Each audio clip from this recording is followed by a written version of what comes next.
သာသနာတော်နှစ်2553ခုနှစ်ကောဇာတက္ကရာ1382ခုနှစ်တစောင်းမုံလာပြီနေရန်ကုန်တိုင်းဗဟန်းမြို့နယ်မင်္ဂလာစေဓမ္မယုံအတွင်းဝယ်ဆင်းကျင်းပပြုလုပ်အပ်သည့်ကမ္ဘာအေးနိုင်ငံတော်ပရိယတ္တိသာသနာတက္ကသိုလ်မုတ်ဦး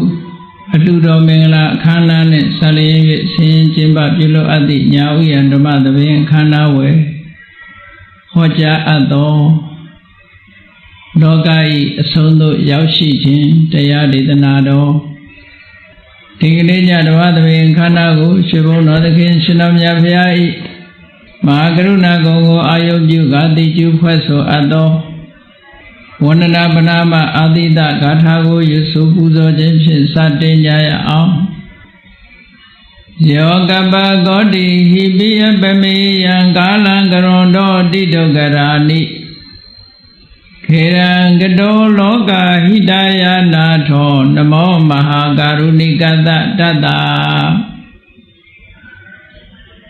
ယောနာထောဝိနိယမြာစွာတတ္တဝါဤချမ်းသာစီးပွားလိုလားတောင်းတအကုန်ပေါင်းခါသဖြင့်နာထအမြင်ညာခြင်းရှင်တော်မြတ်ဖရာသည်ကပ္ပဂောတိဟိပိဂရေကဘာအရေးအတွက်အသေးချာတို့ဖြင့်တော်လဲအဘယ်မိယံရည်အတွက်တိုင်းတာဖော်ပြခြင်းငါမစွမ်းနိုင်ပါသောကာလံလေးအသင်ချေသိမ့်နေကဘာရှိကြသောကာလပတ်လုံးလောကဟိတယတတ္တလောကဤအကျိုးစီးပွားအလို့ငါအတိတုဂရဏိဥ္စာသက်ချေလက်အင်္ဂါမေတ္တာကြီးမာသမိတာနှင့်တထာဇနိဆွန်ခြင်းကြီးဟုကျက်တိထဝယ်ငါးသွဲအစုအလွန်ခဲရင်တော်မူတော့ကိုကရွန်တော်ဖျားဖြစ်ရန်ဤတန်ကြိုးကိုအထုတော်မူရသည်ဖြစ်ဖြစ်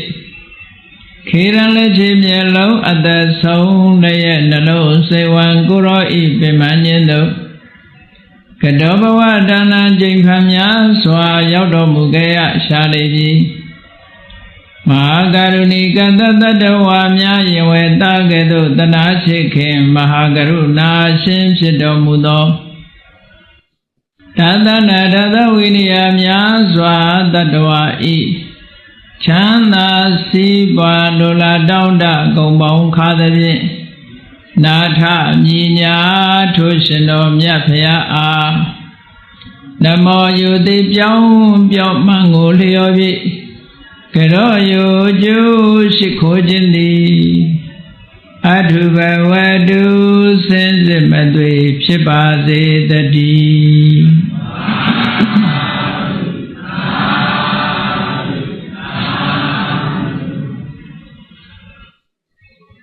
လောက၏အဆုံးသို့ရောက်ရှိခြင်းဆို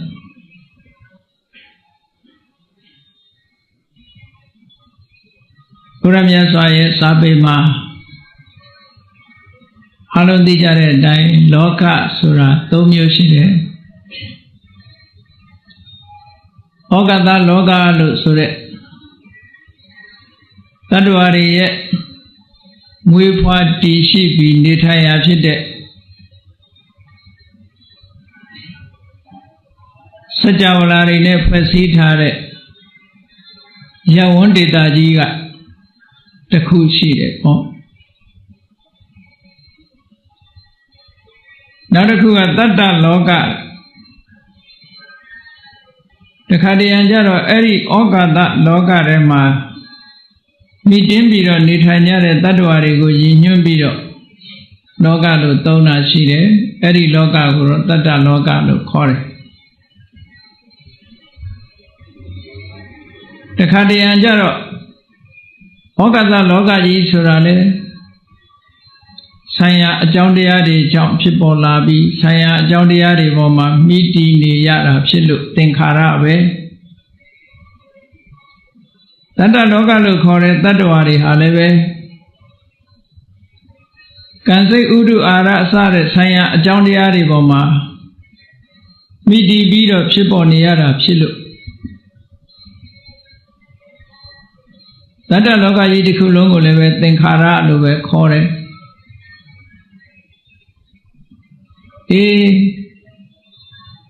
အကြောင်းတရားတွေနဲ့မှီတည်ပြီးတော့နေရတဲ့လောကအလုံးကိုခြုံငုံပြီးတော့သင်္ခါရလောကဩဃတလောကတတ္တလောကသင်္ခါရလောကလို့အဲ့လိုသုံးမျိုးရှိတယ်လောကဆိုတဲ့စကားလုံးကိုဩဃတလောကကိုရည်ညွှန်းတဲ့အခါကျတော့ the world လို့ဘာသာပြန်ကြတယ်ကဘာဆိုပြီးတော့ခေါ်ဩဃတလောကဆိုတာအမတမကျယ်ဝန်းတယ်စัจ java လာတွေနဲ့ဖွဲ့စည်းထားတဲ့လောကကြီးစัจ java လာတွေကိုလည်းဗုဒ္ဓဘာသာဗုဒ္ဓကျမ်းစာတွေအလိုမှာအနန္တဆိုတာစัจ java လာတွေရဲ့အကျယ်ဝန်းပမာဏလည်းအဆုံးပိုင်းခြားမရှိဘူး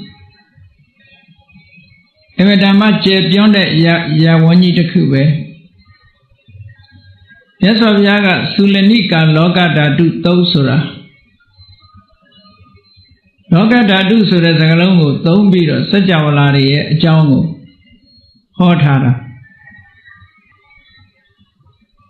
စัจ java လာအကြောင်းကိုလေ့လာတာ cosmology လို့ခေါ်တဲ့တော့လောကကြီးအကြောင်းကိုဘုရားဟာလေ့လာတဲ့အနေနဲ့ဟောပြောတာမဟုတ်ဘူးအကြောင်းတစ်ခုတိုက်ဆိုင်သည့်အတွက်ကြောင့်လောကကြီးအကြောင်းကိုခေါ်ထားတာရှိတယ်မြတ်စွာဘုရားဟောတဲ့အချိန်တုန်းကလောကဓာတုဆိုတဲ့စကားလုံးကိုအသုံးပြုပြီးတော့ဟောတာစက္ကဝါလစัจ java လာဆိုတဲ့အသုံးကအတော်လေးနောက်ကျမှပါဠိစာပေထဲမှာဝင်လာတယ်လို့မှတ်ရမယ်အလုံးစัจ java လာဆိုတဲ့စကားလုံးကိုကြားဘူးနေတယ်ပရိတ်ကြီးရွတ်တိုင်းသမန္တာစက္ကဝါလေတုဆိုတဲ့စကားလုံးရှိတာစက္ကဝါလဆိုတဲ့စကားလုံးကိုစัจ java လာလို့ဗမာတွေကပြန်လေးရှိတယ်ဒီမြတ်စွာဘုရားရဲ့ပါဠိတော်တွေတိုက်ရိုက်ဟောတဲ့ထဲမှာတော့စက္ကဝါလဆိုတဲ့အသုံးဟာမတွေ့ရဘူးလောကဓာတုဆိုတဲ့အသုံးနဲ့ပဲသုံးသွားဓာတုဆိုတာသဘာဝအတိုင်းရှိနေတဲ့လောကလို့ဒီလိုအဓိပ္ပာယ်ရတယ်အဲ့ဒီအသုံးနဲ့မြတ်စွာဘုရားကလောကဓာတုမြန်မာပြည်မှာတစ်ချိန်တုန်းကသိပ္ပံပညာရပ်တွေကိုလောကဓာတ်ပညာလို့ဒီလိုခေါ်လာခဲ့ကြတယ်ပေါ့ဒီအသုံးလေးတွေရှိတယ်ပေါ့လောကဓာတုကိုလောကဓာတ်လောကဓာတ်ပညာလောကဓာတ်အကြောင်းနဲ့ရှင်းတော့ကဒီလိုခေါ်တယ်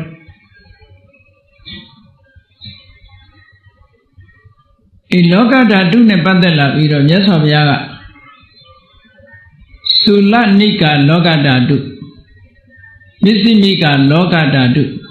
မဟာလောကဓာတုဆိုပြီးတော့လောကဓာတု၃မျိုးခွဲခြားပြီးတော့ဟောထားတာရှိBuddhist cosmology အနေနဲ့လေ့လာမယ်ဆိုလို့ရှိရင်အင်္ဂုတ္တပါဠိတော်မှာသုလနိကလောကဓာတုတုတ်ကိုဖတ်ရှုလေ့လာကြအောင်ဖြစ်ပါတယ်မြတ်စွာဘုရားကစัจ java လာအကြောင်းလောကအကြောင်းကိုဟောတယ်ဆိုတဲ့အခါမှာကိုရောတိုင်းဒေဂစက္ခုအဘိညာဉ်ဆိုတာကိုအသုံးချပြီးတော့လောကကြီးတစ်ခုလုံးကိုဖြန့်ကျက်ပြီးတော့ထိုလောကကြီးတစ်ခုလုံးကိုအလင်းအောင်ဖြန့်ကျက်ပြီးတော့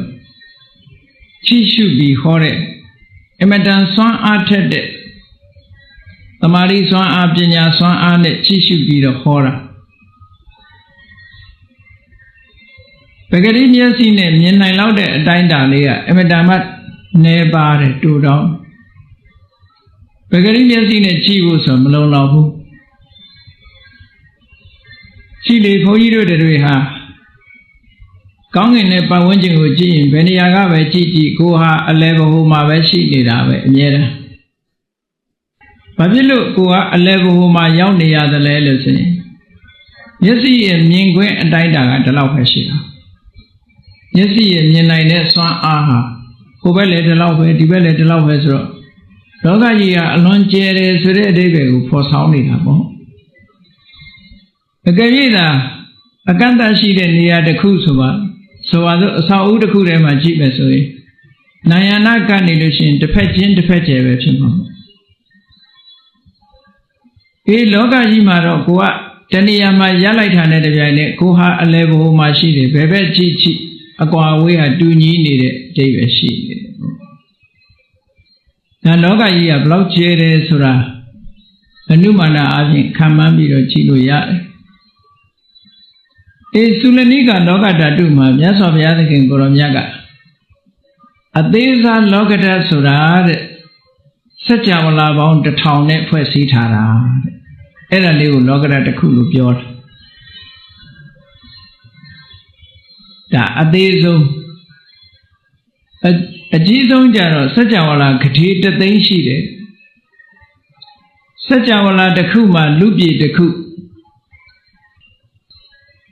စัจ java လာတစ်ခုမှာရှိရမယ့်အင်္ဂါရပ်တွေက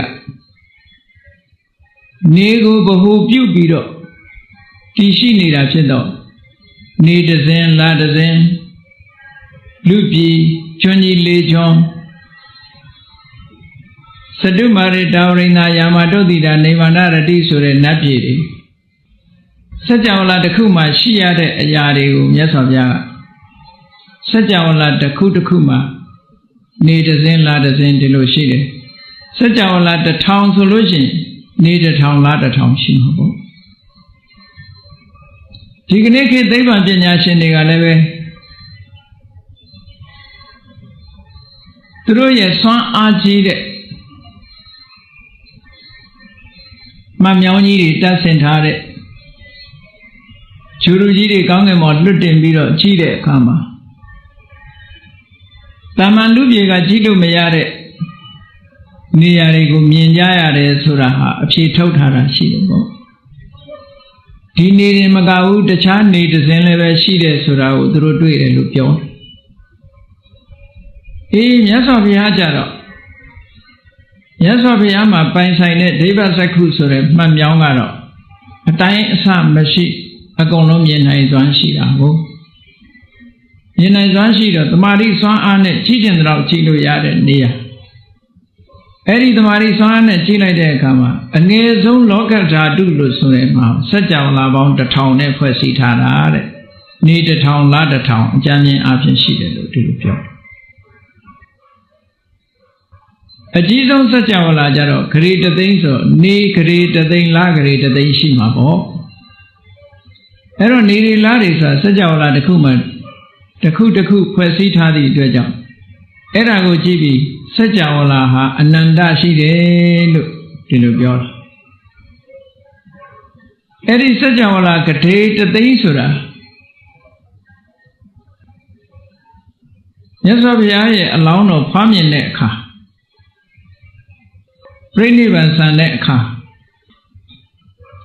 ကောင်းကြီးဩဘာပေးရမယ့်အခါမှာတိတ်တိတ်တုံသွားအောင်တပြိုင်နဲ့တုံထုတ်တဲ့လောကဓာတ်ဘုရင်နေကိုပြောစัจ java လာဂရေတသိန်းယရဏတုတ်ကိုဟောတဲ့အခါမှာကောတိတတသဟတေတုစက္ကဝါလိတုဒေဝတာယတနာပဋိကဏန္တိယင်္စဝေတာလိယပုရိဆိုစัจ java လာဂရေတသိန်းမှာရှိတဲ့နတ်တွေမြမာတွေကဘုရားမြတ်စွာရဲ့တရားဓမ္မကိုနာယူကြတယ်ဘုရားမြတ်စွာကိုကြည်ညိုကြသည့်အတွက်ကြောင့်မြတ်စွာဘုရားကိုလေးစားချစ်ခင်ကြတော့မြတ်စွာဘုရားရဲ့တရားဓမ္မဆိုလို့ရှိရင်ဦးစားပေးကြတယ်အာယုံစိုက်ကြတယ်ဒါကြောင့်မို့ဘုရားဟောတဲ့သုတ်တန်တွေကိုရွတ်ဖတ်ကြရစေလို့ရှိရင်ထိုသုတ်တန်တွေရဲ့အစွမ်းတကူစัจ java လာဂရေတသိန်းထိပြန့်နှံ့တယ်လို့ဒီလိုပြောတာနော်မြတ်စွာဘုရားစီတရားဟောတဲ့အခါမှာဓမ္မစัจ java လို့တရားဟောတဲ့အခါလာရောက်လာတာစัจ java လာတိုက်1000ကနတ်မြမာအပေါင်းရောက်ရှိပြီးတရားနာတယ်လို့ဆိုစัจ java လာ1000ကနေလာပြီးနာကြအဲ့တော့လောကဓာတ်ဆိုတာအမတ္တမကျယ်ဝန်းတယ်မြတ်စွာဘုရားနဲ့ပတ်သက်ပြီးတော့အတိုင်းအတာ3ရက် တနည်းအားဖြင့်ပြောရင်ခိတ္တဆိုတာဖီးပေါ့နေပယ်ကြီး၃ခုဇာတိခိတ္တအာနာခိတ္တဝိတယခိတ္တလို့ခေတ်၃မျိုးရှိတယ်မြတ်စွာဘုရားမွေးဖွားတဲ့အခါမှာဖွားတော်မူတဲ့အခါမှာညင်ကလင်တုံဟိပေးခြင်းဖြင့်ကောင်းကြီးဩဝါပေးတဲ့စัจ java လာနေပယ်ကြီးတစ်ခုကိုဇာတိခေတ်လို့ခေါ်တယ်အာနာခေတ်ဆိုတာမြတ်စွာဘုရားရဲ့တရားဓမ္မတွေပြန့်နှံ့ပြီးတော့တည်ရှိတဲ့စัจ java လာဂရေတသိက်အဲ့ဒါဟာအာနာခေတ်ဝိတယခေတ်ဆိုတာမြတ်စွာဘုရားကအာယုံပြုတ်ပြီးတော့ကြည့်လို့ရတာဒါကြတော့အတိုင်းအတာမရှိဘူးတဲ့အဲ့တော့တသိမ်းမကရှိတယ်ဆိုတဲ့အဓိပ္ပာယ်ကိုပြောတာနော်အနန္တစัจ java လာဆုံးသမရှိဘူးဒါပြောဒီလောကကြီးဆိုတာအဆုံးမရှိဘူးတဲ့ဩဃတလောကကြီးဟာဒီလောကကြီးရဲ့အဆုံးကိုဘယ်တကုရှင်မရှောက်လန်းသွားခြင်းဖြင့်အဆုံးကိုတွေးရှိနိုင်မှာမဟုတ်ဘူးသွားလို့ရှိရင်လည်းရောက်မှာမဟုတ်ဘူးအဆုံးကိုလည်းတွေးမှာလည်းမဟုတ်သို့တော်မြတ်စွာဘုရားကဒီသုတ်တံမှာလောကရဲ့အဆုံးသို့ရောက်ရှိခြင်းလို့ဟောထားတာရှိတယ်လောကံတကူလောကရဲ့အဆုံးကိုရောက်အဲ့လိုရောက်ရှိတဲ့လောကကဘာလောကလဲဆိုတာတော့သိဖို့လိုတယ်ပေါ့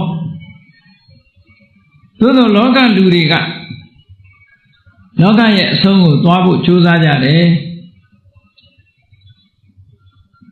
အမတမဆွမ်းအားကြီးတဲ့တကိုးရှိတဲ့ပုဂ္ဂိုလ်တွေဟာစัจ java လာကြီးဘယ်လောက်ကျယ်သလဲဆိုတာစူးစမ်းခဲ့ကြတာနော်သိပ္ပံဆရာတွေကမှန်မြောင်းကလေးနဲ့ဒုံမြန်ကလေးလွတ်တင်ပြီးတော့ချိုရုတွေလွတ်တင်ပြီးတော့ဒီကနေ့ခေတ်မှာစัจ java လာအကြောင်းအာဂတအကြောင်းလေ့လာနေကြတယ်ရှင်းတော့ကသမထကျင့်စဉ်တစ်ခုကိုအောင်မြင်ပေါက်ရောက်ပြီးကဘာအနှံ့ခြေဆက်နိုင်တဲ့စွမ်းအားတွေကောင်းကင်ကနေပြီးတော့ပြန်တန်းလိုရာစခန်းကိုပြန်တန်းနိုင်တဲ့စွမ်းအားတွေရှိတဲ့တကူရှင်တွေကလည်းပဲစัจ java လာအဆုံးကဘာရဲ့အဆုံးဆိုတာကိုသူတို့လည်းပဲသိချင်ကြတာပဲစူးစမ်းခဲ့ကြတယ်အဲ့ဒီစူးစမ်းခဲ့တယ်ဆိုတာအင်္ဂုတ္တရနိကေမှာရောဟိတတသုတ်ဆိုတာရှိတယ်ဟောအားလုံးသိခြင်းအဲ့ဒီသုတ်ကိုဖတ်ကြည့်လို့ရတယ်ရောဟိတတသုတ်ဆိုတာရှိတယ်အဲ့ဒီရောဟိတတသုတ်ဆိုတာအင်္ဂုတ္တရနိကေမှာလည်းပါတယ်တန်ယုဒ္ဓနိကေမှာလည်းပါတယ်စိတ်ဝင်စားဖွယ်ရကောင်းတာတော့အဲ့ဒီရောဟိတတသုတ်သူ့ဆက်ကြောင်းကဘလို့ပေါ်လာတော့ဆိုမြတ်စွာဘုရားကတာဝတိပြည်စေတော်အကြောင်းမှာသတင်းသုံးနေတဲ့အချိန်နတ်တွေကမြတ်စွာဘုရားစီလာလို့ရှိရင်သကောင်ကြော်မှလာလေးရှိတယ်။ဘာဖြစ်လို့တော့ဆိုလူတွေအလုံးအိတ်တဲ့အချိန်သကောင်ကြော်သွားပြီဆိုလို့ရှိရင်လူတွေကအလုံးအိတ်မောကျသွားဟိုးအထက်နတ်တွေကလူတွေရဲ့အနံ့ကိုမခံနိုင်ဘူးတဲ့သူတို့အနံ့တွေက different ပေါ့မတူတဲ့အနံ့တွေရှိတယ်ဒါကြောင့်မို့သူတို့နှာခေါင်းနဲ့မယင်ဘူးဟုတ်တော့ဟုတ်เสียရှိတယ်ဘုန်းကြီးတို့တွေတိရစ္ဆာန်ယုံသွားကြည့်လိုက်လို့ရှိရင်တိရစ္ဆာန်တွေရဲ့အနံ့တိရစ္ဆာန်ယုံတွေကတိရစ္ဆာန်တွေရဲ့အနံ့မခံနိုင်တော့ဘူးဟုတ်ကဲ့တိရစ္ဆာန်တွေရဲ့အနံ့လူကမခံနိုင်သို့တော့တိရစ္ဆာန်တွေကတော့အဲ့ဒီအနံ့ကိုမှုေးနေကြမှာပဲသူတို့အချင်းချင်းကြတော့လူတွေကမခံနိုင်ဘူးလေအဲ့တော့လူရဲ့အနံ့ကိုနတ်တွေကမခံနိုင်ဘူးဆိုတာဒါသဘာဝတော့ကြာကိုယ်နဲ့မတူတဲ့အနံ့လူအနံ့တော့မှပဲတဦးနဲ့တူမတူဘူး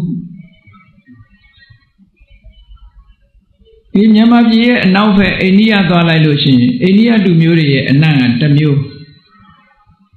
မဆလာနမကြိုက်လို့ရှိရင်တော့မဆလာနနေနန်းနေမှာပဲအဲ့ဒီက ထူးခြားတဲ့အနတ်တွေ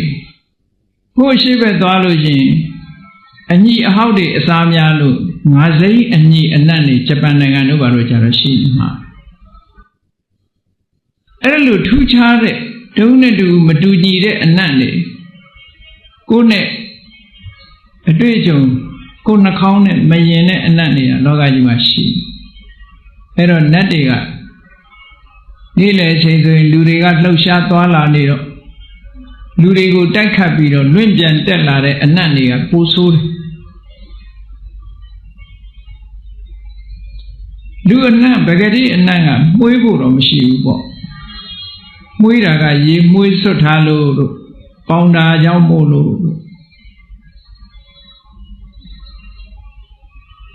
အာဂန္ဓုကလို့ခေါ်တယ်ပန်းရဲ့ယနတ်တို့နတ်သားရဲ့ယနတ်တို့ရေမွေးရဲ့ယနတ်တို့ဒါတွေကမွေးတယ်လူကမွေးတာမဟုတ်ဘူးเนาะအဲ့ဒါကိုလူကပေါင်းစားလိုက်တဲ့အခါကျတော့လူတွေမှာမျက်စိလဲသွားပြီးလူကမွေးတယ်လို့ထင်နေကြတယ်တကယ်ကလူနာကမမွေးဘူးတဲ့အဲ့ဒါကြောင့်မို့လို့လူတွေရဲ့အနတ်ကိုနတ်တွေကမခံနိုင်ဘူးနေ့စဉ်မှာလူတွေကလှုပ်ရှားသွားလာနေတော့အနတ်တွေကတထောင်ထောင်ထအဲ့ဒါကြောင့်မို့လို့လူတွေအိမ်မောချသွားပြီဆိုလို့ရှိရင်အနတ်တွေလည်းယောပါသွားမှာပဲအတ္တမလန်တွေလည်းယောပါသွားမှာလှုပ်ရှားပြီးတော့မနေသည့်အတွက်ကြောင့်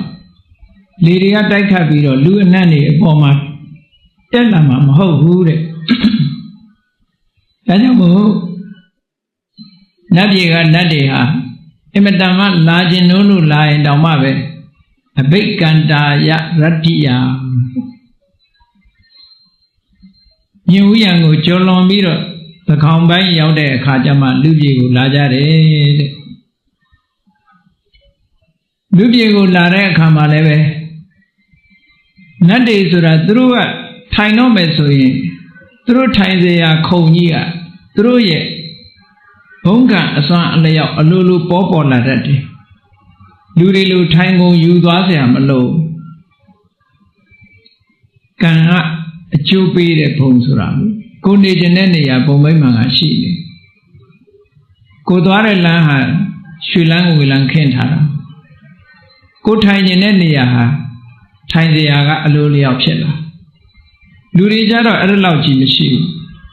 မရှိသည့်အတွက်ကြောင့်ထိုင်ရင်ထိုင်เสียလေးယူသွားမယူရင်ထိုင်เสียမရှိဘူးကျမ်းပေါ်ထိုင်ရနတ်တွေကြတော့အဲ့လိုမဟုတ်ဘူးသူထိုင်ရင်ပြီဆိုရင်ထိုင်เสียပလင်ကအလို့အလျောက်သူတို့ပေါ်လာမှာအဲ့ဒါကြောင့်မို့လို့လူပြည်လာတဲ့အခါမြတ်စွာဘုရားစီတရားဓမ္မသိခြင်းလို့တရားနာခြင်းလို့သူတို့ယင်နဲ့မရှင်းတာတွေမေးခြင်းလို့လာတဲ့အခါထိုင်လေးမရှိကြဘူးတဲ့ထိုင်မယ်ဆိုလို့ရှိရင်သူတို့ပလင်ကြီးပေါ်လာမှာမို့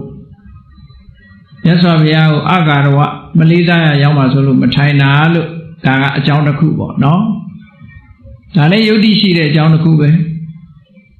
နောက်အကြောင်းတစ်ခုကတော့ဘာကြောင့်မထိုင်ကြတာတော့ဆိုလူပြည်လာရင်နတ်ကနှာခေါင်းပိတ်လာရတာဆိုမြင်မြန်ပြန်ကျင်တယ်ပေါ့အသက်အောင်ပြီးတော့လူတွေရဲ့အနတ်နေမခံနိုင်ဘူးမြင်မြန်ပြန်ကျင်တယ်မြင်မြန်ပြန်လို့ရတဲ့ဣရိယာပုကမတ္တယထာပို့ပြီးမြင်မြန်ပြန်လို့ရတယ်ပေါ့ထိုင်နေလို့ရှိရင်ဟုတ်လားထိုင်ရအောင်မယ်ထိုင်ပြီးတော့ထားရအောင်မယ်ဆိုတော့နှိကွေးတယ်ပေါ့အဲ့တော့မတ္တယပြီးနေလိုက်လို့ရှိရင်ပြန်ကျင်လည်းထပြန်သွားလို့လွယ်တာပေါ့သို့သောနတ်ကတော့လမ်းလျှောက်ပြန်တာတော့မဟုတ်ဘူးဘွားကနေပေါ်လာပြီးပြုတ်ခနဲ့ပျောက်သွားတာသူတို့တဏှာနဲ့တဏှာရွှေ့တဲ့အချိန်ပိုင်းလေးကအလွန်ပဲလင့်မြန်တယ်ခွေးထားတဲ့လက်ကိုဆန့်လိုက်တယ်လို့ပဲဒီနေရာပျောက်ပြီးဟိုနေရာရောက်သွားတာဖြည်းဖြည်းချင်းသွားနေရတာမျိုးမဟုတ်ဘူးပေါ့နော်အေးမြန်မြန်ပြန်ဖို့အတွက်မတ္တယလေးရှိတယ်တနေ့ကျတော့အဲ့ဒီမြတ်စွာဘုရားစီမှာနတ်သားတယောက်ရောက်လာတယ်သူ့နာမည်ကရောဟိတတလို့သူကရှောက်တယ်ရှောက်လာပြီးတော့သူကမေးခွန်းတစ်ခုမေးတယ်သူမေးတဲ့မေးခွန်းကဘာလို့ဆိုအရှင်ဘုရားတဲ့ လောကကြီးမှာမွေးလည်းမမွေးဘူးအိုလည်းမအိုရဘူးနာလည်းမနာရဘူးသေလည်းမသေရဘူးတဘဝကနေတဘဝကူးပြောင်းတာလည်းမရှိဘူးအဲ့ဒီလောကကြီးကိုတွေ့ဖို့ခြုံဖို့ရောက်ရှိဖို့အတွက်သွားလို့ရနိုင်သလားဒီမေကုန်းမေးတာဒီမေကုန်းကကျန်တဲ့ပုဂ္ဂိုလ်တွေမေးပြချင်မှမေးပြမယ်ဒီမေကုန်းကနော်အဲ့ဒီလောကမျိုးကိုရောက်နိုင်သိနိုင်တွေ့နိုင်သလားတဲ့အဲ့ဒီရောလောကရောက်သွားလို့ရှိရင်ဝေးရတာလည်းမရှိဘူးအိုရတာလည်းမရှိဘူးနားရတာလည်းမရှိဘူးသေရတာလည်းမရှိဘူးတဘွားကနေတဘွားကူးပြောင်းတာလည်းမရှိဘူးသာဝရတည်ငြိမ်နေတဲ့လောကကြီးကိုတပည့်တော်တို့သွားလို့ရမလားလောကရဲ့အဆုံးကိုတွေ့နိုင်သလားဘုန်းကြီးတို့တွေကြုံတွေ့နေတဲ့လောကကတော့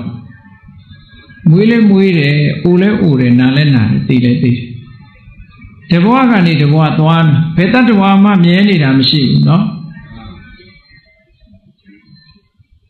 လူတွေကတတိမထားကြလို့ကိုနဲ့နီးမှသာတတိထားတတ်တာကိုမနီးရင်တတိမထားဘူးတခြားနေရာကိုမကြည့်နဲ့အောင်ရန်ကုန်မြို့တစ်မြို့လုံးကိုခြုံကြည့်လိုက်နေ့စဉ်နဲ့အမျှသေဆုံးနေကြတာရှိတယ်လို့နေ့စဉ်နဲ့အမျှမွေးဖွားနေတာအောင်မရှိဘူးလားရှိတယ်တကဘာလုံးကိုခြုံပြီးတော့ကြည့်မယ်ဆိုလို့ရှိရင်လူတွေကတန်းချီပြီးတော့သေပြီးတော့တန်းချီပြီးမွေးနေတာပဲမဟုတ်လားအဲ့တော့ပြောင်းရွှေ့နေကြတာပြောင်းရွှေ့နေကြလွန်ခဲ့တဲ့နှစ်တရာကျော်ကရန်ကုန်သူရန်ကုန်သားတွေဒီကနေ့တယောက်မှမရှိဘူးဒီကနေ့ရှိနေတဲ့ရန်ကုန်သူရန်ကုန်သားတွေနောက်နှစ်တရာကျော်200ဟိုဘက်ဘယ်သူမှရှိမှာမဟုတ်ဘူးအဲ့ဒီလိုလောကကြီးဟာအမြဲတမ်းသာဝရရွေးရှားပြီးတော့ဝေဖွာခြင်းအိုမင်းရင်ရောခြင်းသေဆုံးခြင်းတဘွားကနေတဘွားကူးပြောင်းသွားလာခြင်းဆိုတဲ့အနေထားနဲ့နေနေတဲ့လောကကြီးဒီလောကကြီးရဲ့အဆုံးဟိုဘက်မှာရောက်သွားမယ်ဆိုလို့ရှိရင်တော့ဒါမျိုးရှိမှာမဟုတ်ဘူးလို့သူတွေးတယ်ပေါ့နော်ဒီလောကကြီးထဲမှာရှိတဲ့တ attva တွေကတော့ဒီတိုင်းပဲရှိတယ်ဒီလောကကြီးရဲ့အဆုံးရောက်သွားရင်တော့ဒါမျိုးရှိမှာမဟုတ်ဘူးမွေးဖွားတာလည်းရှိမှာမဟုတ်ဘူးအိုရာသေးတာလည်းရှိမှာမဟုတ်ဘူးတဘွားနေတဘွားကူးပြောင်းတယ်ဆိုတာတွေလည်းရှိမှာမဟုတ်ဘူးလို့အဲ့ဒီလောကကြီးကိုသူရှာတွေ့ခြင်းနဲ့ရှိနိုင်မလားလျှောက်တော့မြတ်စွာဘုရားအဖြေတယ်မရှိနိုင်ဘူးအဲ့လောကမရောက်နိုင်ဘူးတဲ့အဲ့ဒီလောကကိုမတွေ့နိုင်ဘူးလို့ပြောရှောက်လန်းသွားခြင်းဖြင့်တော့မရောက်နိုင်ဘူးတဲ့မြတ်စွာဘုရားအဲ့ဒီလိုလောကရဲ့အဆုံးကိုသိနိုင်ဖို့ရောက်နိုင်ဖို့မြင်နိုင်ဖို့ဆိုတာမဖြစ်နိုင်ဘူးလို့မြတ်စွာဘုရားဖြေတော့အဲ့ဒီနတ်သားကသူကလျှောက်တယ်အရှင်ဘုရားအံ့ဩစရာကောင်းလိုက်တာဘုရားတဲ့အရှင်ဘုရားဖြေတဲ့အမှန်ကလုံးဝမှန်တယ်လုံးဝမှန်တယ်တဲ့တပည့်တော်ကိုတွေ့ပါတဲ့အဲ့ဒီလိုလောကမျိုးသွားလို့မရောက်ဘူးဆိုတာတပည့်တော်ကိုတွေ့ပဲတဲ့တစ်ချိန်လုံးကတပည့်တော်တကိုးရှင်ရသိတူဖြစ်ခဲ့ဘူးတဲ့ကော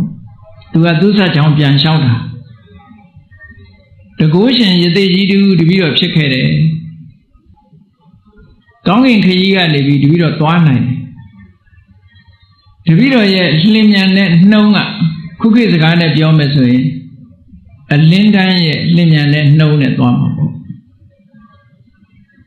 အလင်းဆိုတာအလွန်မြန်တယ်မော်လားသွားတာအလင်းရောင်သွားတဲ့နှုံးနဲ့သူပြောတဲ့ဥပမာကတော့ဗာနဲ့ပြောတော့ဆိုရင်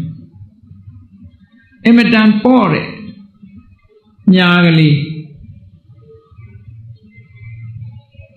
လေးနဲ့တက်ပြီးတော့အဲ့ဒီညာကိုပြစ်လိုက်တဲ့အခါ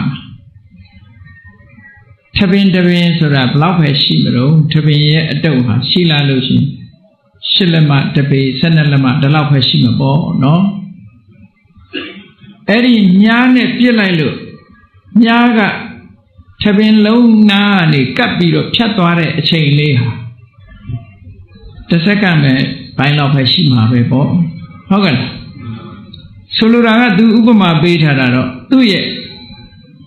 လျင်ညံတဲ့နှုံသားဟာအမတန်ပေါ့တဲ့မြားလေးကိုအရှိန်အဟုန်နဲ့ပြစ်လိုက်တဲ့အခါမှာအဲ့ဒီမြားလေးဟာရှစ်လက်မအတိုင်းတာလေးတစ်ခုဖြတ်ကျော်တဲ့အချိန်ပိုင်းလေးလို့ဆိုအလွန်တိုတဲ့အချိန်ပိုင်းလေးကိုပြောတာပဲအလွန်တိုတဲ့အချိန်ပိုင်းထပင်ကိုဖြတ်တဲ့အချိန်လေးဟာအမှန်တူတူလေးပဲဖြစ်မှာပေါ့အဲ့ဒါလောက်ထိအောင်သူကလျင်ညံတယ်တဲ့စัจ java လာတစ်ခုကိုအဲ့ဒီလိုနှုံးတဲ့သူဟာစัจ java လာတွေဆုံးအောင်သွားကြည့်တယ်ပေါ့ပြီးတော့သူကခန္ဓာကိုယ်နဲ့ရှောက်လန်းပြီးတော့သွားတာဖြစ်တော့သူ့ရဲ့ခြေလမ်းကြီးကလည်းဘလောက်ကျဲတယ်လဲလို့ဆိုလို့ရှိရင်အရှိသမုဒ္ဒရာကအနောက်သမုဒ္ဒရာလောက်မှာသူကခြေလမ်းတစ်လှမ်းပဲဉာဏ်နဲ့နှုံးကလည်းအလွန်ဉာဏ်နဲ့ခြေလမ်းကလည်းအမတန်ကျဲတယ်အဲ့ဒီနှုံးနဲ့သူစัจ java လာရဲ့အဆုံးလောကကြီးရဲ့အဆုံးကိုသိကျင်တာနဲ့သူတက်တန်းတရားရှိတဲ့အချိန်ပိုင်းမှာအစာအာဟာရစားတဲ့အချိန်လေးခိတ္တနားတယ်နောက်ပြီးသွားတဲ့အချိန်လေးခိတ္တနားတယ်မောပန်းလို့ခိတ္တခဏအိပ်ဆက်တဲ့အချိန်ပိုင်းလေးမေးတဲ့အချိန်ပိုင်းလေးခိတ္တနားပြီးတစ်ချိန်လုံးသူခရီးသွားနေခဲ့တယ်ပေါ့အဲ့ဒီနှုံနဲ့သွားတာသူသွားတာလောကကြီးရဲ့အဆုံးကိုရောက်ချင်လို့သူအဲ့ဒီနှုံနဲ့သွားခဲ့တာတဲ့အနှစ်တရာကြာလို့သေတာသေသွားရောသူလောကကြီးအဆုံးကိုမတွေ့ခဲ့ရဘူးသူပြောတာဩဃာတလောကကြီးကိုသူဖြတ်သွားနေတာဟုတ်ကဲ့မြတ်စွာဘုရားကအနန္တစัจ java လာလောကကြီးကအဆုံးအမရှိဘူးလို့ဟောထားတဲ့အတိုင်းပဲလောကကြီးအဆုံးကိုသူမတွေ့ပဲနဲ့သူဘဝတစ်ခုဏီကုန်းချုပ်သွားရတယ်ဆံရယတိဖြစ်သည့်အတွက်ကြောင့်သူဗြဟ္မပြည်မှာရောက်သွားမှာပေါ့သို့တော်စာထဲမှာဗျမ္မာလို့မသုံးဘဲနဲ့ဒေဝပုဒ္ဒလို့ပဲသုံးထားလို့နတ်သားလို့ပဲပြောရတယ်ပေါ့အဲ့ဒီရောဟိတတဆိုတဲ့နတ်သားသူအဲ့ဒါလို့ဘဝတစ်ခုမှာလောကရဲ့အဆုံးကိုတွေးဖို့ဆိုပြီးတော့ကြိုးစားပြီးရှာဖွေခဲ့တာမတွေ့ဘဲနဲ့သူ့ဘဝတစ်ခုဆုံးသက်သွားပါတယ်တဲ့ဒါကြောင့်မို့အရှင်ဘုရားပြောတဲ့စကားမှန်လိုက်တာလောကကြီးအဆုံးကိုဖြင့်သွားရောက်ခြင်းဖြင့်တော့ဘယ်တော့မှဆုံးမှာမဟုတ်ပါဘူးလောကကြီးအဆုံးကိုရှောက်လန်းရှာဖွေခြင်းဖြင့်တော့တွေ့မှာမဟုတ်ပါဘူးဆိုတာအမတန်မှမှန်ပါတယ်တဲ့မတွေ့ခဲ့ပါဘူးလို့ပြောအဲ့ဒီမှာမြတ်စွာဘုရားကဘာဟောတော့ဆိုမနေတဲ့သွားခြင်းဖြင့်မအိုမနာမသိတဘွားနေတဘွားကူးပြောင်းရခြင်းမရှိတဲ့လောကဘယ်လိုနည်းနဲ့မှမရောက်နိုင်ဘူးမသိနိုင်ဘူးဆိုပြီးမြတ်စွာဘုရားကဘာထပ်ပြောလိုက်တုံးဆိုဒါလေးကအဲ့ဒီလောကကြီးရဲ့အဆုံးကိုမရောက်လို့ရှိရင်လည်းမင်းတို့ဒုက္ခဘယ်တော့မှအဆုံးမတတ်ဘူးတဲ့အဲ့ဒီစကားထူးခြားတဲ့စကားတစ်ခုလောကကြီးရဲ့အဆုံးကိုမရောက်ဘူးဆိုရင်လည်းမင်းတို့ဒုက္ခဘယ်တော့မှမငြိမ်းဘူးဒုက္ခရဲ့အဆုံးကိုဘယ်တော့မှတွေ့မှာမဟုတ်ဘူးလောကကြီးအဆုံးကိုရောက်မှသာလျှင်ဒုက္ခအားလုံးကလွတ်မြောက်မှာဖြစ်တယ်ဒီနေရာမှာမြတ်စွာဘုရားကအကျိုးမရှိတဲ့စัจ java လာဩဃာတလောကကြီးကိုရှာဝေစူးစမ်းနေခြင်းဖြင့်အချိန်ဖြုံးနေတဲ့နတ်သားအကျိုးမရှိတာကိုအကျိုးရှိတဲ့နိလန်းနဲ့မြတ်စွာဘုရားတဲ့ပေးလိုက်တာသဘောอ่ะအဲ့ဒီနတ်သားကဘုရားကိုရှောက်နေတာကဩဃာတလောကကမ္ဘာလောကကြီးအမတန်မှကျေပြောလာတဲ့တတ္တဝါတွေရဲ့ဖြစ်ရမွေးရ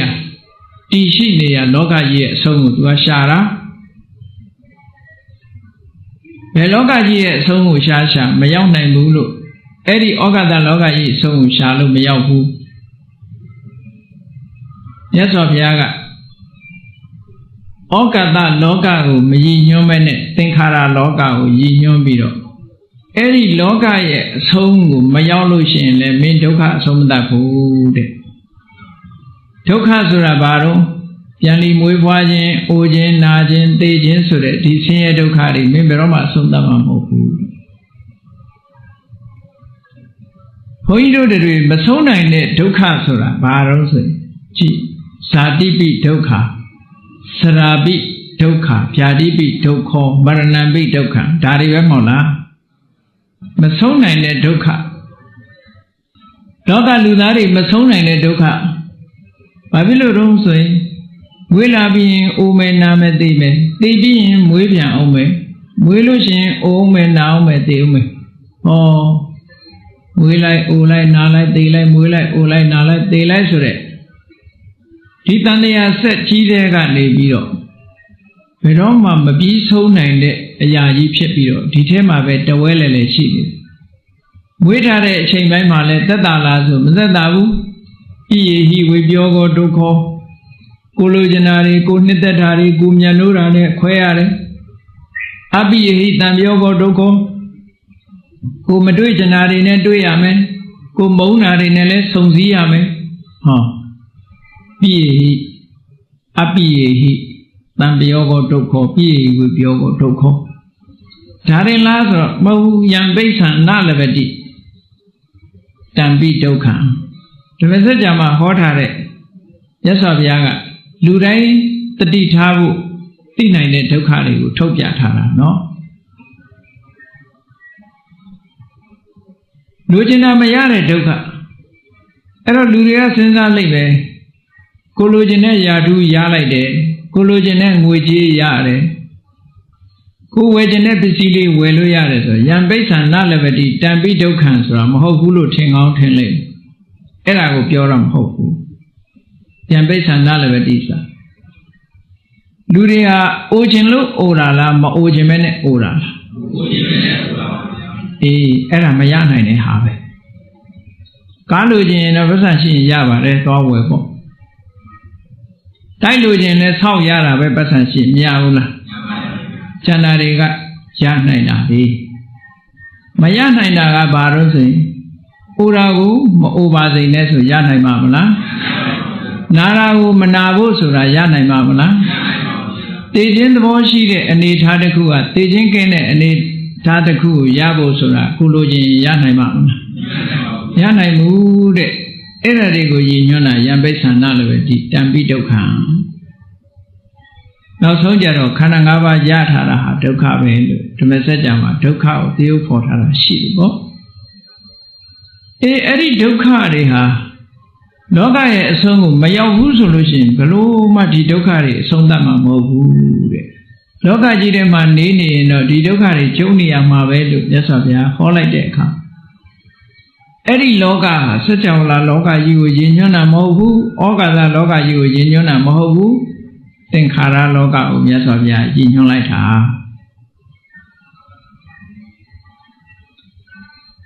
ခုနတုန်းကရောဟိတတဆိုတဲ့နတ်သားကလာပြီးတော့ရှောက်နေတာဩဃာသလောကကြီးအကြောင်းကိုလာရှောက်နေတာမြတ်စွာဘုရားကဖြေပြီးတော့ပြောလိုက်တဲ့စကားကသင်္ခါရလောကကိုပြောတာဘာဖြစ်လို့မြတ်စွာဘုရားကမေးတာကဩဃာသလောကဖြေတာကသင်္ခါရလောကနဲ့ဖြေလိုက်ရတော့လို့ဆိုဩဃာသလောကနဲ့ပတ်သက်တဲ့မေးခွန်းကဘာမှအကျိုးမရှိဘူး location ဆိုတာသူ့ဟာသူ location ပဲရှိနေမှာပဲဟုတ်ကဲ့ဒါနဲ့ပတ်သက်တဲ့ဟာကဘာမှအကျိုးမရှိတန်တရားဝကလွတ်ဖို့အတွက်ဘာမှအကျိုးမပြုဘူးမြတ်သောအချင်းချင်းမှုအတွက်ဘာမှအကျိုးမပြုဘူးဒုက္ခတွေဆုံးသတ်ဖို့အတွက်ဘာမှအကျိုးမပြုဘူးဒါကြောင့်မို့အကျိုးမရှိတာကိုမြတ်စွာဘုရားဘယ်တော့မှမလုပ်ဘူးတန်ဖိုးရှိတဲ့အချိန်တစ်ခုမှာအကျိုးမရှိတာနဲ့အချိန်မဖြုံးဘူးတဲ့ဘုန်းကြီးတို့တွေကြတော့အကျိုးမရှိတာတွေနဲ့လည်းအချိန်ဖြုံးတတ်ကြတယ်ရှိလေတန်တရားအစမသိနိုင်ပါဘူးဆိုပြီးတော့သိကျင်လို့လိုက်ရှာနေတာမျိုး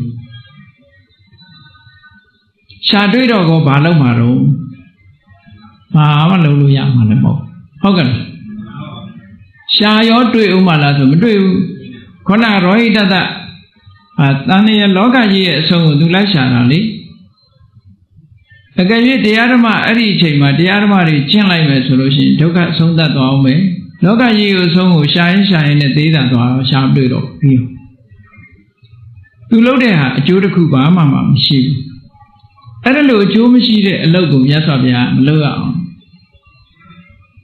သင်္ခါရလောကကိုရည်ညွှန်းပြီးမြတ်စွာဘုရားကဖြေလိုက်တာဖြေပြီးတော့နောက်ဆက်တွဲပြောတဲ့စကားကအမတန်မှအတိတ်ပဲရှိတယ်နသအပ္ပတဝလောကန္တံဒုက္ခတန္တံဂရိလောကရဲ့အဆုံးကိုမတွေ့ဘူးမရောက်ဘူးဆိုလို့ရှိရင်ဒုက္ခရဲ့အဆုံးလည်းမရောက်နိုင်ဘူးဒုက္ခအဆုံးမတတ်နိုင်ဘူးလို့အဲ့လိုဟောပြီးတော့မြတ်စွာဘုရားကသူဆိုလိုတဲ့လောကထပ်ရှင်းပြငါပြောချင်တဲ့လောကတခြားမဟုတ်ဘူးအပိစာဟံရောဟိတတငါပြောချင်တဲ့ရောဟိတတငါပြောချင်တဲ့လောကဆိုတာဣမတ္တမေယေဝကလိဝရေတတ္တဉာမိသမနကေဘုန်းကြီးတို့တွေရှိနေတဲ့လောကတစ်ခုပြောလို့ကလိဝရဆိုတာဘုန်းကြီးတို့တွေတဏ္ဍာမှာရှိဗျာမမတ္တိကလိဝရေလူရဲ့အရာအမောင်းဟာတလံပဲရှိတယ်တလံဆိုတာတော့ကိုယ်လံနဲ့ကိုပေါ့လူကူလေးကလည်းသူ့လံလေးနဲ့သူတော့တလံပဲဟုတ်ကဲ့လူလွားကြီးကလည်းသူ့လံလေးနဲ့သူတော့တလံပဲတလံဆိုတာလက်နှစ်ဖက်ကိုဟိုဘက်ဆန်တန်းလက်မောင်းနှစ်ဖက်ကိုညာဘက်ဘယ်ဘက်ကိုဆန့်တန်းလိုက်တဲ့အခါမှာရရှိလာတဲ့အတိုင်းအတာတစ်ခုတလံလို့ခေါ်တယ်လူအရာမောင်းအောင်လည်းဒီတိုင်းပဲထွက်လာအထုကိုပုံပန်းမကြလို့လက်ကြီးကတိုးနေရင်တော့မပြောတတ်ဘူးပေါ့ပုံမှန်လက်ဆိုလို့ရှိရင်ဆန့်တန်းလိုက်အဲ့ဒီဆန့်တန်းလိုက်တဲ့အတိုင်းအတာကိုကိုယ့်အရာကိုတိုင်းကြည့်လိုက်အညာဖြစ်အောင်ဗျာမမတ္တတလံအတိုင်းရှိတဲ့ခန္ဓာကိုယ်ဧရိယာလေးတစ်ခုကိုကန့်တတ်ပြီးတော့ပြတာလောကငါဆိုခြင်းနဲ့လောကဆိုတာဟောဒီတလံအတိုင်းအတာရှိတဲ့လူခန္ဓာကိုယ်ကြီးဟုတ်ကဲ့အဲ့ဒီလူခန္ဓာကိုယ်ကြီးဟာသတ္တဉာမိသမနကေမသိတဲ့သဘာဝတရားတွေရှိတယ်စိတ်တွေရှိတယ်ဆိုလိုတာကနံတရားတွေရှိတယ်အမှတ်ဉာဏ်တွေရှိတယ်အမှတ်ဉာဏ်တို့အသိစိတ်တွေရှိတဲ့ဟောဒီတဏ္ဍာလောက်ရှိတဲ့ခန္ဓာကိုယ်လေးမှာပဲငါက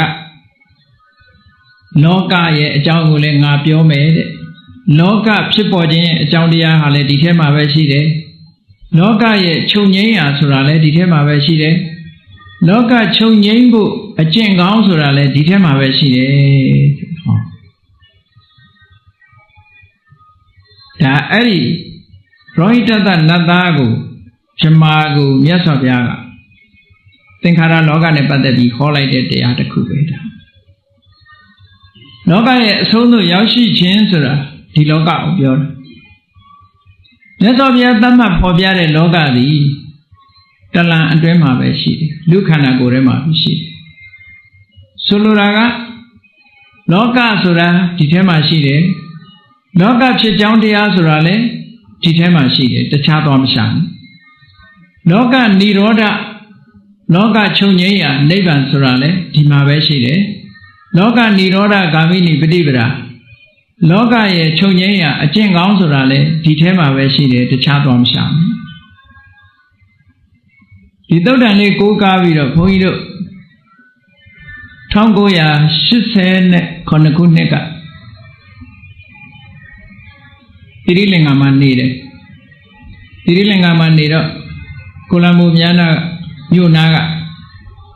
မြို့နယ်လေးတစ်ခုနုခေခိုရလို့ခေါ်တယ်ရန်ကုန်လိုပဲပေါ့ကိုလံဘိုမြို့ကြီးကအကြီးကြီးမြို့နယ်ပေါင်းများစွာဖွဲ့စည်းထားတာကိုလံဘိုဆိုတာမြို့နယ်ပေါင်းများစွာဖွဲ့စည်းထားတာတခုစီလိုက်ကြည့်လိုက်ရင်ကိုလံဘိုပဲဆိုတာမရှိတော့ဘူးမြို့နယ်လေးတွေပဲရှိတယ်ရန်ကုန်ဆိုတာရောရှိရလားဘုနာသွားလိုက်လေဒါကမာရွတ်မြို့နယ်ဟိုကတာမွေမြို့နယ်ဗဟန်းမြို့နယ်ဒါပဲရှိတာပဲမဟုတ်လားအဲ့ဒီတာမွေတို့ဗဟန်းတို့ကမာရွတ်တို့ဒါတွေအကုန်လုံးပေါင်းလိုက်တဲ့အခါမှာရန်ကုန်လို့ခေါ်တာမဟုတ်လားအဲ့ဒီအတိုင်းပဲ Kulambo Sura, New Neri, Nyai Palmiro, Quasita. Eri New Neri, Taku, Nuki Gora Lokoi. Eri Nuki Gora Muma Mahasi Sharoruye, Tapima Mahasi Sharorusima, Kamatantai Dore. Amuse the media. The shows are like Chandare, two in Winchania le Chere. Eri Inchane Madua Kamatanya Dali the cook went her. Two Dine Wanga, two Nama Tarolimia, two the Vedi, New Dari or Muse the media or do Nazelong she. Two Namega Rupa Singha look. Rupa Singha. Ponyo Eri Yaudo. Set the Vira, Shiviare, Kamatan Piata the Lare. A Piata Bolo Kamatan Piata Lucy in it. Didn't the water and two Jaitam had Lavi, the Rendo Viro, Kamatan Piava. Who you paint on it? Eriman Doviro, Kamatan Pia Tawaso Viro. Theory my adult told and she did. Through Engu, Pony Pimbio, was so kind, throughout the Chani Amanija.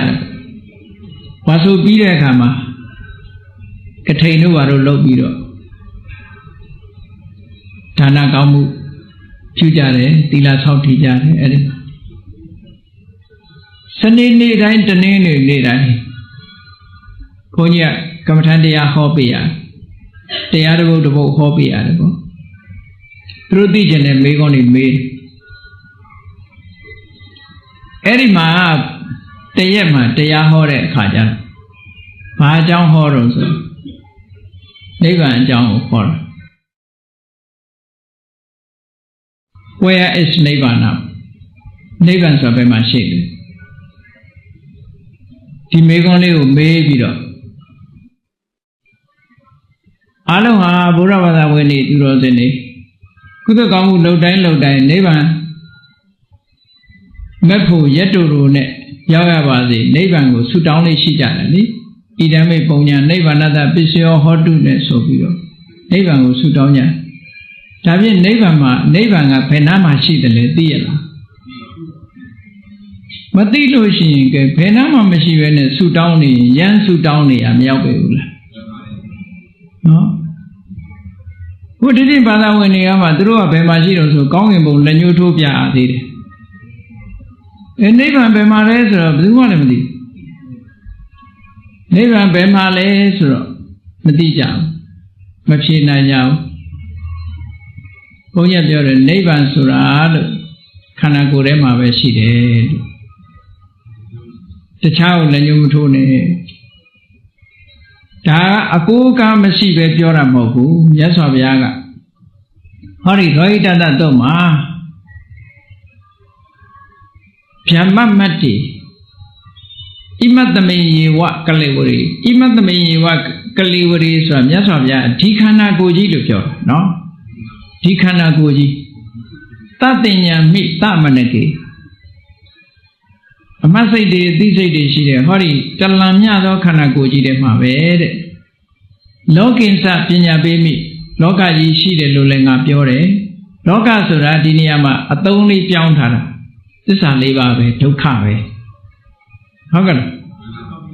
Doka Leshide, Doka the Muria Leshide, Doka Nirora Leshide, Doka Nirora Gavini Pitibra. This are Leva Loha, Tikanadema, Shide, Yasovia, Tilopora. Era Loka so the Atone Yasovia, Loka a year Swinunira Pidi, Loka so a tone Yasovia horror. Eri Totango, Tauman solution, Nevan Bema Shide also in Canarema Shide Lupio me. Elupio. Kamatasia let out amuse media of Ganivio. Poyi years ago, Yensu upon Lemakam. Lemakam. Shimbia Mapina Mure, Kanagorema Nevan Shide, some Chenham Mure. Poya, the Matotan the Kushi, yes of Yaga. အခုလိုဟောထားတယ်လို့ခန္ဓာကိုယ်ထဲမှာပဲလောကသမုဒယလောကနိရောဓဂามိရှိတယ်လို့ဟောဒီခန္ဓာကိုယ်မှာပဲရှိတယ်လို့မြတ်စွာဘုရားဟောထားတာလို့မြတ်စွာဘုရားဟောတဲ့စကားအရဆိုရင်နိဗ္ဗာန်ခန္ဓာကိုယ်ထဲမှာရှိတယ်လို့ပဲပြောရမှာပဲလို့သူကဘာနဲ့ထောက်ပြောတော့ဆိုတော့အဘိဓမ္မာမှာတဲ့နိဗ္ဗာန်ကိုဗဟိတလို့ဟောပါတယ်တဲ့ဗဟိတဆိုတာအပြင်မှာရှိတယ်လို့သူကပြောချင်တာပေါ့လေအစ္ဆဒဗဟိတအစ္ဆဒဓမ္မဗဟိတဓမ္မနဲ့လာတဲ့အခါနိဗ္ဗာန်ဟာဗဟိတတရားဖြစ်တယ်ဒါကြောင့်မို့လို့ခန္ဓာကိုယ်ထဲမှာမရှိနိုင်ဘူးကဲမြတ်စွာဘုရားကသုတ်တံမှာရှိတယ်အစ္ဆဒဗဟိတဆိုတာကလို့အကြောင်းတစ်ခုခုနဲ့မြတ်စွာဘုရားကဟောတာဖြစ်တယ်အစ္ဆဒဆိုတာခန္ဓာ၅ပါးကိုအစ္ဆဒလို့ပြောထားလို့ရှိရင်ခန္ဓာ၅ပါးထဲမှာမပါဝင်တဲ့တရားသည်ဗဟိတအပြင်မှာရှိလို့ဗဟိတလို့ပြောတာမဟုတ်ဘူးခန္ဓာ၅ပါးထဲမှာရှိနေရင်အစ္ဆဒခန္ဓာ၅ပါးထဲမှာဖွဲ့စည်းထားရင်အစ္ဆဒဆိုပါစို့မင်္ဂလာဈေးကအဖွဲ့အသင်းတွေရှိတယ်မဟုတ်လားအဲ့ဒီအဖွဲ့အစည်းထဲမှာမင်းဘာအဖြစ်ပါလို့ရှိရင်အစ္ဆဒပေါ့သို့သောမင်္ဂလာဈေးထဲမှာအဖွဲ့ထဲမှာပါဘူးဆိုရင်ဗဟိတပေါ့အဖွဲ့ထဲမှာမပါဘူးလို့ပြောလို့မရဘူးလားအတွင်းလူအပြင်လူပြောတာပဲဟုတ်ကဲ့လားအဲ့ဒါလိုပဲနိဗ္ဗာန်ကိုဗဟိတလို့ဟောတာဟာလို့ခန္ဓာ၅ပါးထဲမှာမပါလို့မြတ်စွာဘုရားကဗဟိတလို့ဟောတာပါလို့ဟောဒီသုတ်တံမှာမြတ်စွာဘုရားခန္ဓာထဲမှာရှိတယ်လို့အတိအကျဟောထားတယ်လို့ရှိတယ်လို့ပြောထားတယ်ကဲပို့ပြီးတော့သေချာအောင်ကဲပိဋကသေချာနားထောင်လို့နိဗ္ဗာန်ဟာခန္ဓာကိုယ်ရဲ့ရှိမရှိကဲမြတ်စွာဘုရားသခင်ကိုရောမြတ်အလောင်းတော်ဘွားက6နှစ်ပတ်လုံးတရားရှာပြီးတော့နောက်ဆုံးတရားကျင့်လိုက်တဲ့အခါအမှန်တရားကိုတွေ့တယ်ဟုတ်ကဲ့လားဘုရားဂေယဒေသမဟာဗောဓိပင်အောက်မှာသစ္စာ၄ပါးတွေအကုန်လုံးသိလို့မိမိတဏ္ဍာမှာဖြစ်တဲ့ကိလေသာတွေငြိမ်းသွားတယ်ကိလေသာនិရောဓနိဗ္ဗာန်လို့ခေါ်တယ်ကိလေသာငြိမ်းသွားတယ်အဲ့ဒီကိလေသာငြိမ်းတာဟာညောင်ပင်အထဲထဲမှာငြိမ်းတာလားသို့မဟုတ်ကိုယ်ခန္ဓာကိုယ်ထဲမှာငြိမ်းတာလားကိလေသာငြိမ်းတာကကိလေသာကဘယ်မှာဖြစ်တာတုံးလို့မေးလို့ရှိရင်ခန္ဓာထဲမှာဖြစ်တာမဟုတ်လားအဲ့တော့ငြိမ်းတာကအပြင်ထွက်ပြီးငြိမ်းတာလားခန္ဓာထဲမှာပဲငြိမ်းတာလားအဲ့တော့ကိလေသာကိုအစ္ဆဒလို့ပြောလို့ရှိရင်ကိလေသာငြိမ်းသွားတာကိုရောအစ္ဆဒလို့ပြောလို့မရဘူးလားဟုတ်တယ်မဟုတ်လားမိမိတဏ္ဍာမှာရှိတဲ့ကိလေသာတွေမိမိတဏ္ဍာမှာပဲငြိမ်းသွားတယ်အဲ့ဒီငြိမ်းသွားတာကိုပဲကိလေသာနိဗ္ဗာန်လို့ခေါ်တယ်လို့နိဗ္ဗာန်2မျိုးတည်းမှာဒါကိုပဲနာမည်တစ်မျိုးနဲ့ဆိုရင်သဥပါရိသေသနိဗ္ဗာန်လို့ခေါ်တယ်လို့သဥပါရိသေသဥပါတိဆိုတာကတဏှာဒိဋ္ဌိတွေနဲ့ရှင်တွဲလာတဲ့ကံကအကျိုးပေးထားတဲ့ကံရဲ့အကျိုးဆက်တွေဟာ remain ဖြစ်နေတယ်ကြံနေသေးတယ်ဆိုပါစို့မြတ်စွာဘုရားရဲ့တဏ္ဍာမှာကိလေသာတွေတော့ငြိမ်းသွားပြီသို့တော့ရုပ်ခန္ဓာကြီးနဲ့နာမ်ခန္ဓာတွေမကြံဘူးလားကြံနေတယ်အဲ့ဒါလို့ရုပ်ခန္ဓာနာမ်ခန္ဓာဒီကံကိလေသာတွေရဲ့အကျိုးဆက်မဟုတ်လားကံကိလေသာတွေကထုတ်လုပ်ထားတဲ့ရုပ်ခန္ဓာနဲ့နာမ်ခန္ဓာကကြံနေသေးတယ်အဲ့ဒါကိုမိပြုပြီးတော့ဖြစ်တဲ့ကိလေသာတွေကတော့ငြိမ်းသွားတယ်အဲ့ဒီကိလေသာငြိမ်းတာဟာမြတ်စွာဘုရားရဲ့အပြင်မှာငြိမ်းတာလားမြတ်စွာဘုရားခန္ဓာထဲမှာငြိမ်းတာလားလို့ခန္ဓာထဲမှာငြိမ်းတာအဲ့ဒီငြိမ်းတာကိုသဥပါရိသေသနိဗ္ဗာန်လို့ခေါ်တာပဲအဲ့တော့သဥပါရိသေသနိဗ္ဗာန်ဟာတခြားမှာရှိတာလားမြတ်စွာဘုရားရဲ့ခန္ဓာထဲမှာရှိတာလားလို့ပိဋကတွေကတော့သဘောကျတယ်ဟိုခုနကညင်းတဲ့အမျိုးသမီးကသူကဘုဒ္ဓရရှိတယ်လက်ထောက်ဆရာမှာသူကတော့နည်းနည်းတွေးဝေသွားတယ်ပေါ့သူကဗဟိတလို့ဆိုတဲ့အတိကိုသူကဆွဲထားတာဟုတ်အဲ့လိုပြောလိုက်တော့ကိလေသာတွေငြိမ်းတာမြတ်စွာဘုရားခန္ဓာထဲမှာငြိမ်းတာဖြစ်သောကြောင့်ခန္ဓာကိုယ်နဲ့ဆက်ဆက်ပြီးတော့ပဲပြောရတယ်ဒါကိလေသာនិရောဓနိဗ္ဗာန်လို့ခေါ်တယ်အဲ့ဒီနိဗ္ဗာန်ကိုမြတ်စွာဘုရားမျက်မှောက်ပြုတာပဲ နောက်တက်တော်80ပြည့်တဲ့အခါကြလို့ရှိရင်လို့ကုသိတယုံအင်းချင်းဆုံးအကြားမှာမြတ်စွာဘုရားမြောက်မျက်နှာအုတ်ခေါင်းလှည့်ပြီးတော့အုတ်ခေါင်းထားပြီးတော့ခုနကကျမ်းနေသေးတဲ့ကံကိလေသာတို့ရဲ့အကျိုးဆက်ဖြစ်တဲ့ဝိဘက်နာမခန္ဓာတွေအားလုံးချုပ်ငြိမ်းသွားတယ်။ကံကြောင့်ဖြစ်တဲ့တရားတွေရုပ်ခန္ဓာကြီးလည်းရပ်ဆိုင်သွားတယ်၊နာမ်ခန္ဓာတွေလည်းအားလုံးရပ်ဆိုင်သွားတယ်။အကျိုးတွေအားလုံးအကျွင်းကြံမရှိရပ်ဆိုင်ပြီးတော့ပျက်စီးသွားတယ်။အဲ့ဒါကြတော့ခန္ဓာပရိနိဗ္ဗာန်လို့ခေါ်တယ်။တခြားနာမည်နဲ့ပြောမယ်ဆိုရင်အနုပါတိတေတနိဗ္ဗာန်အကျွင်းကြံမရှိအောင်ငြိမ်းသွားတဲ့အငြိမ်းလို့ပြောတာလို့အဲ့ဒါသောဥပါတိတေတနိဗ္ဗာန်ကလည်းခန္ဓာကိုယ်နဲ့ပတ်သက်ပြီးပဲပြောလို့ရတယ်အနုပါတိတေတနိဗ္ဗာန်ကလည်းခန္ဓာနဲ့ပဲပတ်သက်ပြောလို့ရတယ်ဒါကိုရည်ညွှန်းပြီးတော့မြတ်စွာဘုရားကနိဗ္ဗာန်ဆိုတာခန္ဓာထဲမှာရှိတယ်လို့ခေါ်တာပါလို့သူ့ကိုအဲ့လိုရှင်းပြတော့နောက်တော့မေးခွန်းမတက်လာတော့ဘူးပေါ့အဲ့ဒီတုန်းကပြောခဲ့တာကိုမှတ်မိသေးတယ်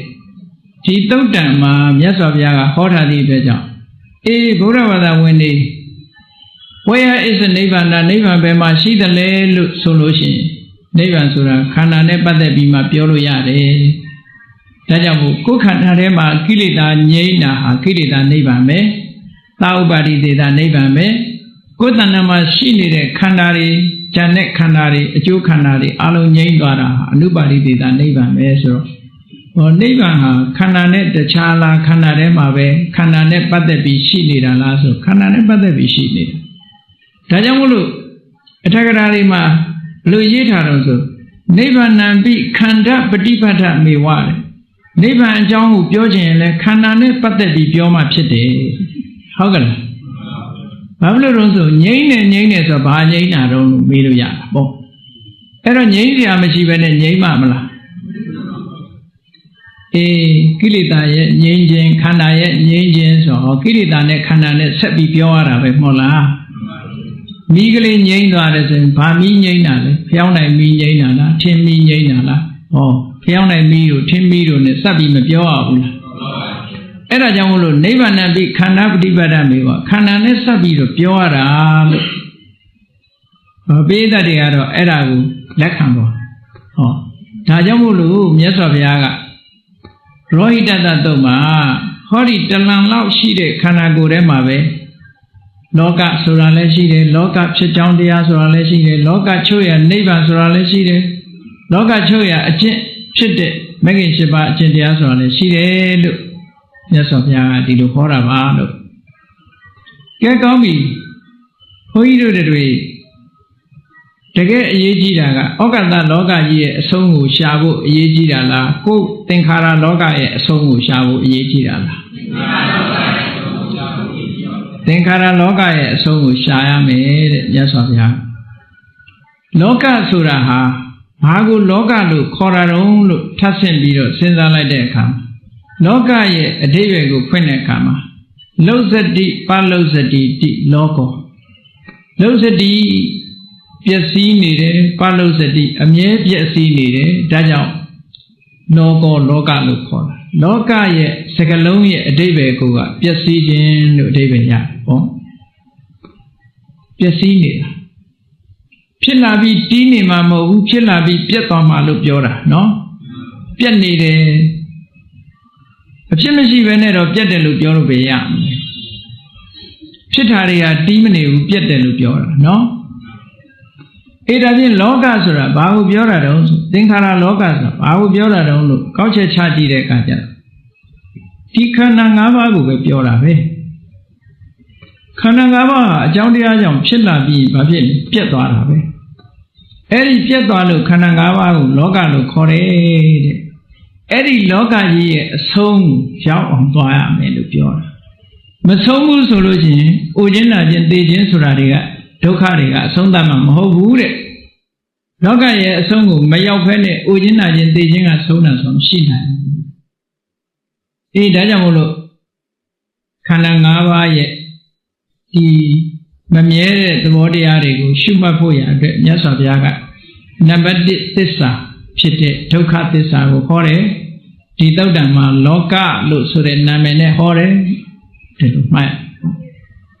ဒုက္ခသစ္စာကိုပဲလောကဆိုတဲ့နာမည်နဲ့ဟောလိုက်တယ်ခန္ဓာကိုပြောတာအာယတနာကိုပြောတာဓာတ်ကိုပြောတာခန္ဓာအာယတနာဓာတ်ကိုဖယ်လိုက်ရင်လည်းလောကဆိုတာရှိမှမရှိပဲကိုအဲ့ဒီလောကကြီးကိုလောကကြီးရဲ့သဘာဝကိုမြင်အောင်ကြည့်ရဘာနဲ့မြင်အောင်ကြည့်မလဲဆိုလို့ရှိရင်မဂ္ဂင်၈ပါးအကျင့်တရားကိုပွားများအထောက်ပြီးစိတ်ဆွမ်းအားတွေအသိဉာဏ်ဆွမ်းအားတွေတမာရီဆွမ်းအားတွေကိုမြင့်တင်ပြီးတော့ဒါနဲ့ပဲကြည့်ရမှာပဲအဲ့ဒီဆွမ်းအားတွေကဘယ်မှာရှိတုံးဆိုရင်ဒီခန္ဓာထဲမှာပဲရှိတာပဲအပြင်ကလာမှာမဟုတ်ဘူးเนาะကိုယ့်ရဲ့အသိဉာဏ်တွေကိုကိုတိုးတက်လာအောင်လုပ်ရမယ်အသိဉာဏ်တိုးတက်လာအောင်လုပ်ဖို့အတွက်မြတ်စွာဘုရားကနံပါတ်1သမ္မာဝါစာသမ္မာကမ္မန္တသမ္မာအာဇီဝဆိုတဲ့ကိုချင်းသီလပေါ်မှာအခြေခံတဲ့ကိုချင်းသီလအခြေခံပြီးတော့ကျိုးပန်းအထုတ်ပါတဲ့သမ္မာဝါယာမကျိုးပန်းအထုတ်တဲ့အခါမှာတတိဆွေးမြဲစွာထားပါသမ္မာတတိစိတ်ဓာတ်ကလေးတည်ငြိမ်အောင်ကြိုးစားပါသမ္မာသမာဓိမှန်မှန်ကန်ကန်စဉ်းစားပါသမ္မာသင်္ကပ္ပအမှန်မြင်လာလိမ့်မယ်သမ္မာဒိဋ္ဌိဟောမဂ္ဂင်၈ပါးပဲအဲ့ဒီမဂ္ဂင်၈ပါးနဲ့လောကရဲ့သဘာဝကိုမြင်အောင်ကြည့်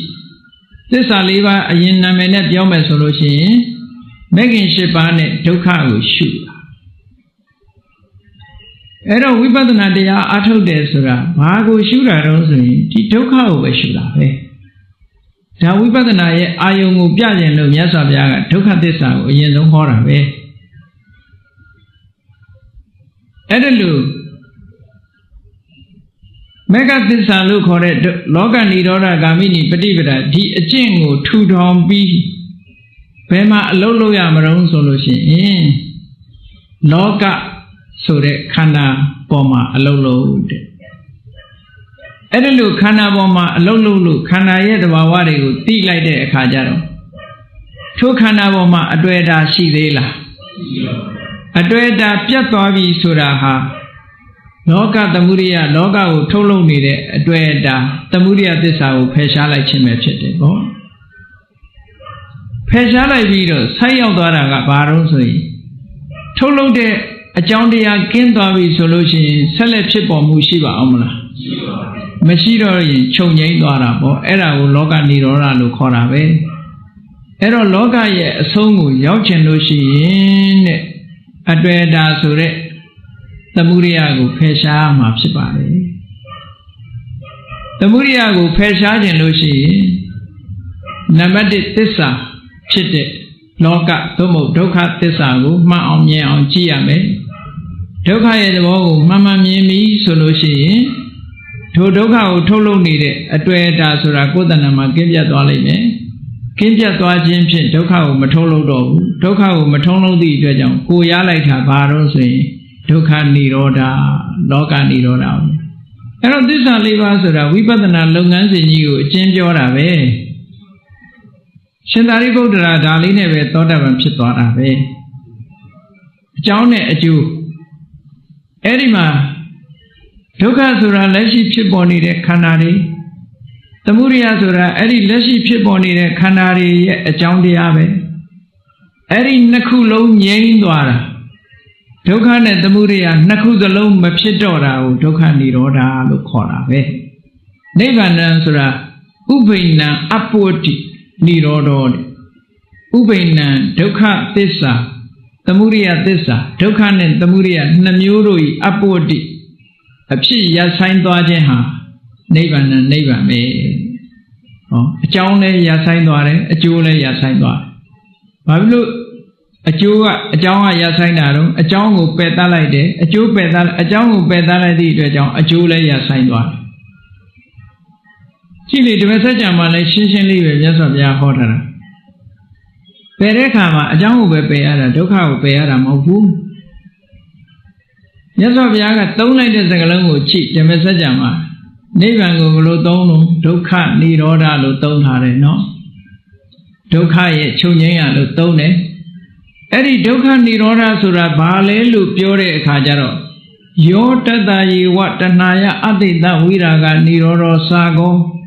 ပฏิနိဒေကောမုတ်တိအနာလေယောဆိုပြီးတဏှာအကြောင်းသွားပြောတယ်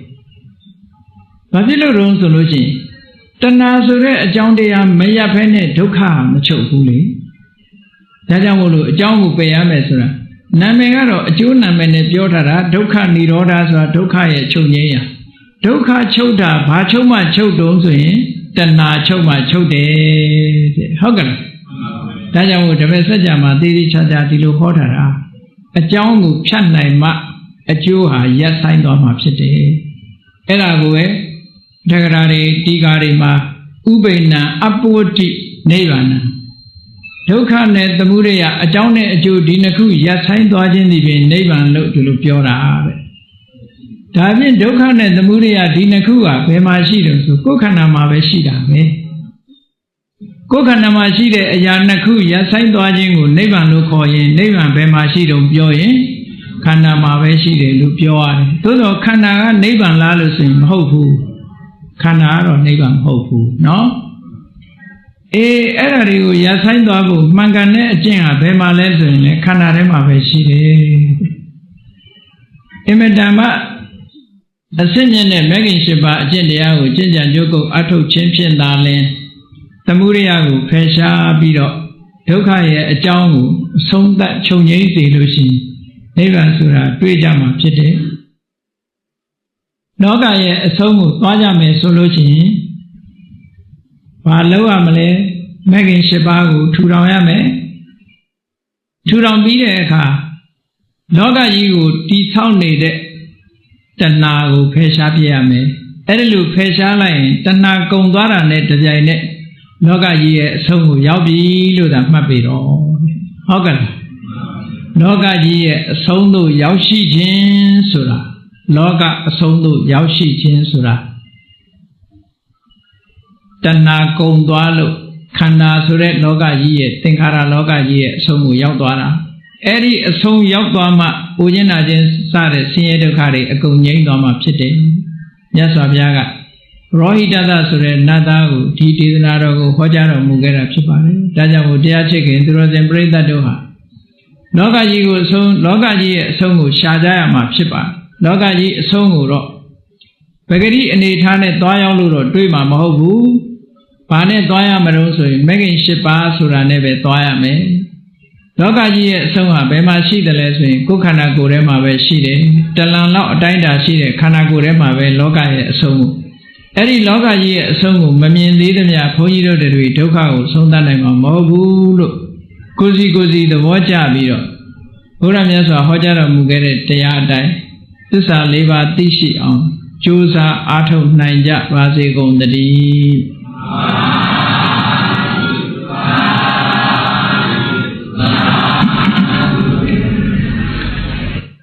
ကဲမေတ္တာပို့ရအောင်တတ္တဝါများစွာ